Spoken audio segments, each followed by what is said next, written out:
Hai, Mike di sini. Sudah beberapa minggu Galaxy S21 series dijual resmi di Indonesia. Kami yakin sudah banyak dari kalian yang udah nonton unboxing atau review tentang HP ini, terlebih jika Anda niat ganti HP. Nah, sebagai tambahan, mungkin ada baiknya kita coba kupas HP ini dari perspektif yang sedikit berbeda. Hey you, give me a clue. Do I make a move? Tell me baby what you wanna do. Hey you. Gue asumsiin kita semua udah tahu lah soal pro dan kontra seri flagship Samsung terbaru ini. Misal, kenapa kardusnya jadi tipis? Yaitu karena chargernya udah nggak dibanding lagi sama HP-nya. Keputusan yang menguntungkan Samsung, tapi banyak yang menyayangkan soal itu. HP-nya sendiri gimana? Jujur, sama sekali nggak mengecewakan, sesuai ekspektasi. Kita dapat build yang solid dan premium, lapisan Gorilla Glass Victus depan belakang yang di belakangnya pakai finishing doff, mengikuti Galaxy Note 20 Ultra.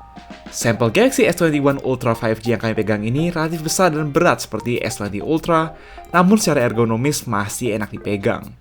Tonjolannya jadi lebih besar sehingga menyatu dengan frame yang menjadikannya dia kelihatan unik dan keren. Paling butuh pembiasaan aja karena pertama kali megang, gue merasa agak ganggu saat dipegang horizontal. Give me a clue. Sisanya tentu sangat flagship sebagai HP Samsung terbaik yang saat ini bisa kalian beli. Ada layar QHD Dynamic AMOLED dengan variable refresh rate up to 120Hz dengan support S Pen jika kalian beli S Pen tambahan. Terus ada quad kamera yang nggak perlu dipertanyakan lagi hasilnya. Juga untuk kamera depannya. Segalanya terlihat oke kecuali ya ada sedikit kontroversi soal ketiadaan charger dalam dus tadi. Nah, kebetulan, dalam beberapa tahun belakangan ada semakin banyak orang yang klaim bahwa chipset Exynos masih inferior dibandingkan chipset Snapdragon di generasi yang sama. Well, Galaxy S21 series yang pakai Snapdragon sendiri hanya dijual di Amerika dan Cina. Karena sampel kami sendiri ini unit Korea, tidak ada Snapdragon 888 yang bisa dibandingin secara langsung. Tapi oke lah, mestinya database benchmark di internet bisa bantu. Give me a clue.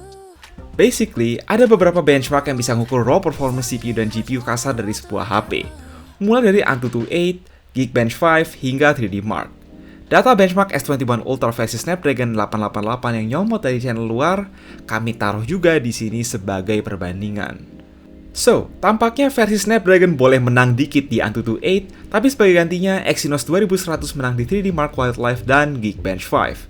Setidaknya ini menunjukkan bahwa di benchmark sintetis, ketimpangan raw power antara Exynos dan Snapdragon sudah teratasi dengan baik. Karena itu, kita lanjut ke gaming. Masalahnya, kita cuma ada ROG Phone yang pakai Snapdragon 865 Plus sebagai pembanding. HP Snapdragon generasi terakhir yang paling kenceng di pasaran.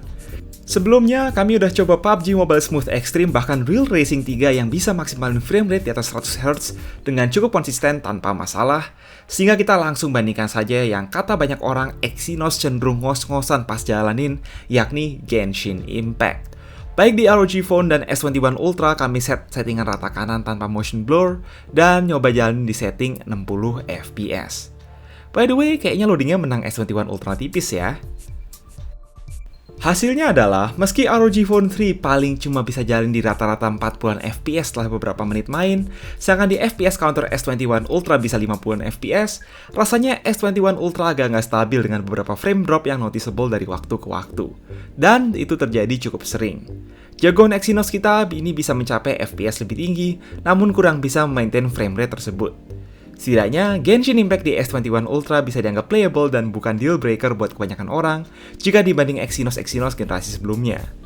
Menurut termometer pun, suhu kedua HP ini cukup panas setelah dipakai main 10 menit, namun suhu sedikit lebih terkendali di ROG Phone 3. Soal ini semoga kita bisa update lagi setelah dapat data Genshin Impact dari S21 versi Snapdragon. Oke, tentu kita nggak bisa bikin perbandingan kualitas foto berdasarkan image processing, tetapi ini ada sedikit perbandingan speed export video di Premiere Rush. Lalu ini ada sedikit bonus lagi dari channel sebelah, yakni comparison battery drain. Surprisingly, di sektor ini, Exynos 2100 menang tipis di atas Snapdragon 888. Alright, jadi apa kesimpulannya? Dari analisis singkat kami today, chipset Exynos akhirnya sudah semakin kompetitif jika disandingkan chipset Snapdragon dari generasi yang sama, jika kita lihat dari efisiensi baterai dan performa mentah. Tinggal optimisasi di beberapa aplikasi aja dan game yang menurut kami harus diusahain lebih keras oleh Samsung. Samsung Galaxy S21 series sendiri, termasuk S21 Ultra ini tentu bukan HP-HP murah, namun dia bisa dimaklumi namanya juga flagship Samsung. So, tentu saja siapapun berharap dapat performa terbaik di semua aspek. Kalau menurut kalian sendiri gimana? Silahkan mending di bawah ya.